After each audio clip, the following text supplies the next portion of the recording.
So I'm going to break an initial rule of PowerPoint presentations, which is read this. I spent 415 days by myself. I don't always recommend it, but it gave me a life philosophy that I'd like to share with you. So what did I do? I rode my motorcycle around the world, and hopefully in a second we'll see a map of it. It's quite a personal thing, and it's actually, this is the first time I've ever talked about it publicly, which feels weird because normally people broadcast these things really widely. Turns out it's really hard to spend a long time by yourself.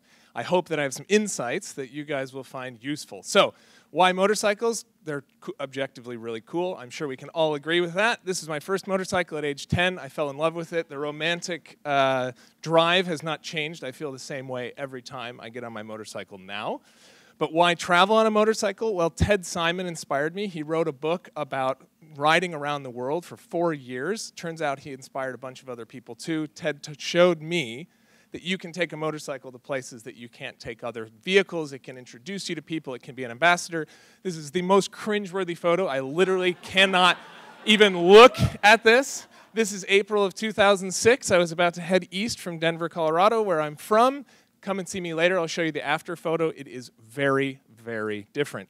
When I left, I think my kind of inner vision of myself was Dora the Explorer plus Russell Crowe, like plucky and energetic, plus stoic and brave, and maybe they'd make a movie about me. Turns out it was just me the whole time, and sometimes I was crying.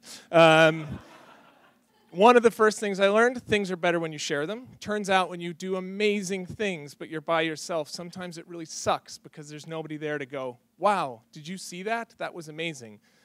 Getting to know yourself and what you like and care about is much easier when there's somebody else there with you, I think. So there are a lot of pictures from my trip. There are almost no pictures of me for 415 days. I took a lot of pictures of my motorcycle.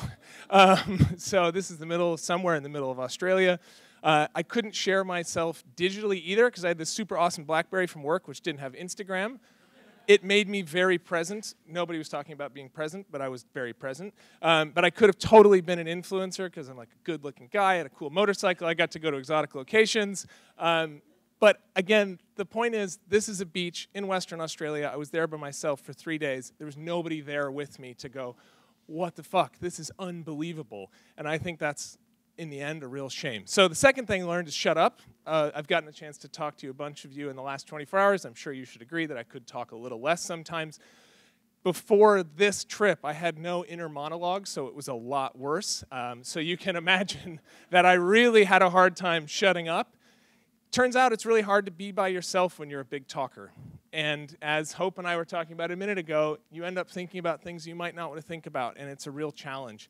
You have to figure out how to be okay with yourself all the time. Your brain spins and spins, and we need to develop mechanisms for ourselves. For me, it was running, so it sounds weird. I was riding my motorcycle, but then I started running.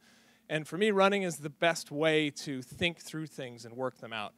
So that was an important part of building my confidence, and that was really important when Mr. Star Wars Reboot showed up. Turns out Ewan McGregor really likes motorcycles too, which is cool. I totally understand that. But the problem is that about 2 months after I left Denver, he made a movie, which some of you might have seen, about riding his motorcycle around the world, so suddenly I looked like a fanboy.